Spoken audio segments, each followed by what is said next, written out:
საქართველოში 23 საათია.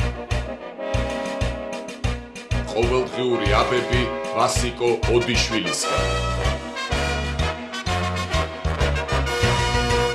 საღამო, მშვიდობისა თქვენს ტელეკუთებში ყოველდღიური გადაცემა ყოველდღიური აბები ვასიკო ოდიშვილისგან და მე გადაცემის სამყარო ვასიკო ოდიშვილი გახლავთ. პარასკევს მთავრობის სხდომა გაიმართა ეკონომიკისა და მდგრადი განვითარების სამინისტროში, სადაც ჩემმა პრეზიდენტმა განაცხადა და განმარტა თუ რატომ არ აჭმევს გაჭირვებულ ხალხს.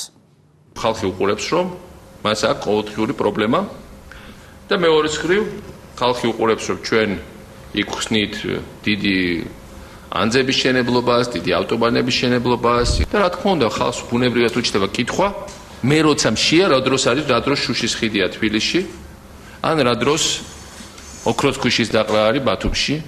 ეს არის ფული ჩადებული იმაზე, რომ ხვალ-ხვალის მეტი ფული. რა თქმა უნდა, დღეს თუ გვაქვს სიტყვაზე თავისუფალი 100 მილიონი, ჩვენ შეგვიძლია ეს 100 მილიონი ავიღოთ და მთლიანად ყველაზე გაჭირვებულებს დავურიგოთ.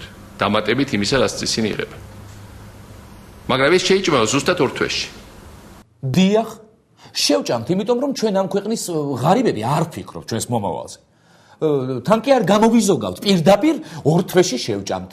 იმიტომ რომ ღარიბის ბუნება ეგეთი არის, როცა შია, მაშინ ბევრს ჭამს. ამიტომ ჩემმა გონებამ ახვილმა პრეზიდენტმა ამ საკითხში არჩია ასეთი მიდგომა. ქვეყანაში 20 კაცი უნდა ყავდეს მაძღარი. 20 კაცის საფუძვლიანი გამოყვება ცოტა დაგვიჯდება, ხო და ეს 20 კაცი რადგან მაძღარი იქნება, იმის საშუალებაც იქნება, რომ ჩვენი ქვეყნის მომავალ განვითარებაზე იფიქროს. მაგრამ აქ ასეთ საფრთხეს ვხედავ. ეს 20 კაცი ცუდი გემოვნების მქონე რომ აღმოჩნდეს. ქვეყანაში მარტო ისეთი რაღაცები რო აშენონ, რაც დედამიწის ზურგზე მარტო ამ 20 კაცს მოსწონს და არავინ რო ჩამოვიდეს მე ამ ძეგლების სანახავად, მე რა გავქნათ, ხო დავიღუპეთ. ამიტომ აქ გამოსავალი არის ერთადერთი. ეგ 20 კაცი უნდა იყოს ძალიან დახვეწილი გემოვნების მქონე. შესაბამისად, პრეზიდენტად ავირჩიოთ ჯორჯო არმანი და პრემიერ-მინისტრად ჰიუგო ბოსი და მე უკვე გულდამშვიდებულები ვიქნებით. ხატონ, ჭრან, კერონ, აშენონ და ვიცხოვროთ ყველამ ერთად და ბედნიერად მაღალი მოდის ქვეყანაში. ხო? ჩემმა პრეზიდენტმა ასევე განაცხადა, რომ ქვეყნის კეთილდღეობისთვის ყველაფერს აკეთებს და მიუხედავად მისი ასაკისა, ქვეყნის რეკლამირებისთვის არც ცივ ზღვაში ბანაობას ერიდება. ნამდვილად ახლა გამოვედი იმ ასაკიდან, რომ ზეზე კუნთები ვათამაშო, მაგრამ მეც თვითონაც ჩავხდი გუშინწის ზღვაში და ვიცურავე იმისათვის, რომ ვენახებია, რომ არის პერსპექტივა, იმიტომ რომ ეს გადის საერთაშორისო ამბებში. დიახ, ჩვენთვის აკეთებს, აბა თვითონ კი არ უხარია ბანაობა, სრიალი და ცეკვა თამაში. მასაშიც იმიტომ იკეთებს, რომ უცხოელებთან ქართულ მამაპაპურ ბეჭებს გაუკეთოს რეკლამა და შემდგომ სხვათა შორის ამ ბეჭებში ჩაიდოს ინვესტიციები.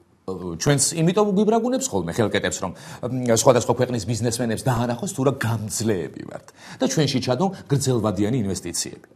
ეგ თუ არ იქნება, მაშინ იქნება სპარინგ პარტნიორებთან საერთოდ ეგრეთ წოდებულ გრუშებად გავყიდოს სხვადასხვა ქვეყნის სავარჯიშო დარბაზებში და ამით საქართველომ რამდენიმე ნაბიჯი კიდევ გადადგას დემოკრატიის და ჩვენთვის უსაზღვრო სიგრძის მქონე საცალფეხო დემოკრატიულ ბილიკზე.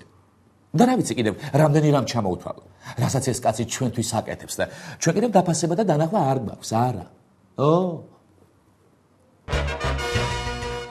ყაზახეთის პრეზიდენტმა მოსახლეობა საჯაროდ გამოუცხადა თავისი გადაწყვეტილების შესახებ. ნურსულთან ნაზარბაევი პრეზიდენტობას 2020 წლამდე აპირებს. ყაზახეთის პირველმა პირმა ქვეყნის პრეზიდენტის პოსტზე ყოფნის ვადა საჯაროდ პირველად გამოაცხადა. მან ხუბრობით თქვა, რომ ახალგაზრდობის ელექსირი სანაცვლოდ მზად არის 2020 წლამდე პრეზიდენტი იყოს. ნურსულთან ნაზარბაევი ყაზახეთს 1990 წლიდან მართავს. კონსტიტუცია მას პრეზიდენტის პოსტზე კანდიდატურის დაყენებას არ უზღუდავს. ივლისში მას ხელშეუხებლობის გარანტია და ერის ლიდერის სტატუსიც მიანიჭეს, რაც უფლებას აძლევს, რომ ქვეყანა თანამდებობის დატოვების შემდეგაც მართოს. აი, რას ნიშნავს ნამდვილი დემოკრატია და პრეზიდენტსა და მოსახლეობას შორის მჩქეფარე და ალმოდებული სიყვარული. იმის გარდა, რომ მათ ერთმანეთისთვის არაფერი აქვს დასამალი და ასე პირდაპირ საუბრობენ უვადო მმართველობაზე, ეს არის თავისუფალი აზრის არსებობისა და გამოხატვის ნათელი მაგალითი.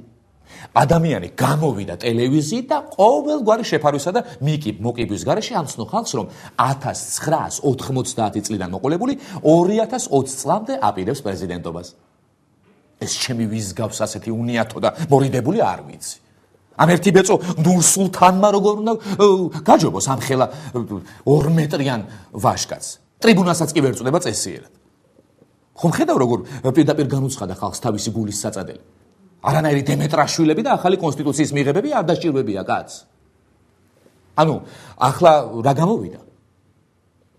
აქამდე რომ ყველა ჩვენ ბაძავდა რეფორმებში, აღმოჩნდა რომ თავისუფალი აზრის გამოხატვის თვალსაზრისით ყაზახეთი გჯობია.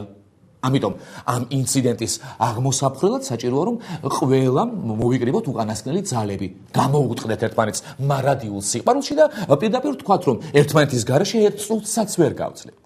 ამით ჩვენც დავისვენებთ და შევეგუებით რაღაცეებს და ქვეყნის დემოკრატიულობასაც წაადგება თავისუფალი აზრის გამოხატვის თვალსაზრისით. მიდი ეს ერთი თხოვნა მაინც ამისრულე, თორემ უკვე მართლა გამომება ძაღლის ყბა.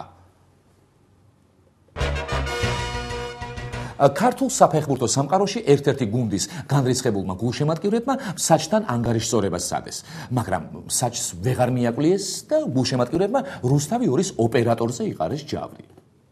ინციდენტი მოხდა ფოთში საფეხბურთო ეროვნული ჩემპიონატის მე-12 ტურის შეხვედრაზე. ფოთის კოლხეთისა და ბოლნისის სიონის მატჩის დასრულების შემდეგ მსაჯობით უკმაყოფილო ფოთელი გულშემატკივარი მოედანზე შეიჭრა და მთავარ არბიტრთან არსენ ნუნიკაშვილთან ფიზიკურად გასწორებას სცადა. პოლიციამ რამდენიმე წუთიანი მცდელობის შემდეგ მსაჯის გასახდელში შეყვანა მოახერხა, რის შემდეგაც გულშემატკივრის რისხვა უკვე რუსთავი 2-ის ოპერატორს დაატყდა.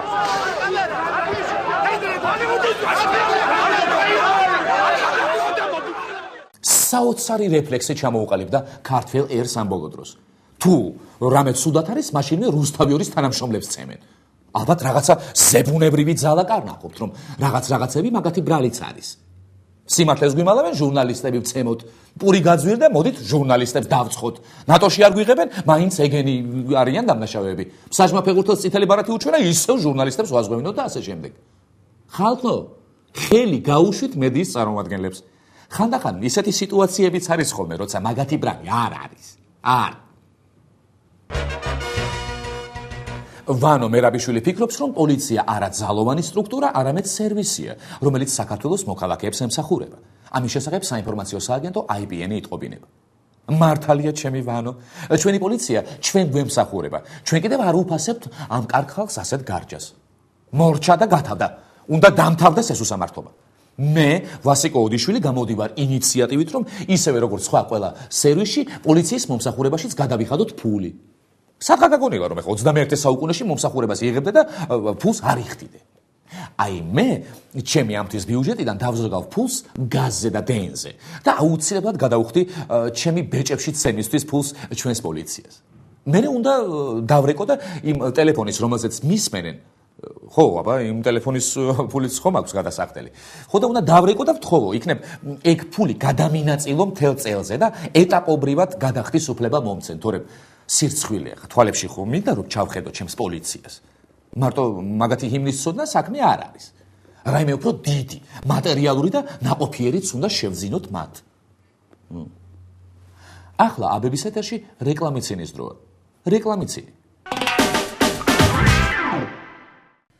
უვალოდ პრეზიდენტობის მსურველო კანდიდატო ნურსულთან ნაზარბაევი გთავაზობთ მარადიულობის ახალ რეცეპტს.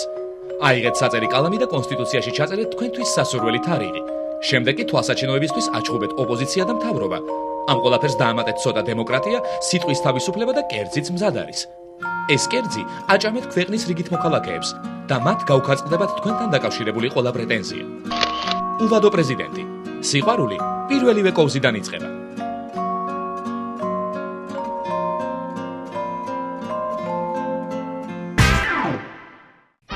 საქართველოს პოლიცია გთავაზობთ ახალ სერვისს, რომელიც განკუთვნილია ყველასთვის.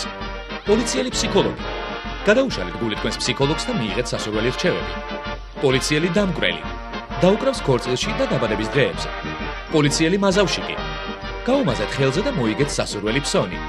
პოლიციელი ძიძა და პოლიციელი ასე შემდეგ. საქართველოს პოლიცია. უფრო მეტი, ვიდრე მილიცია.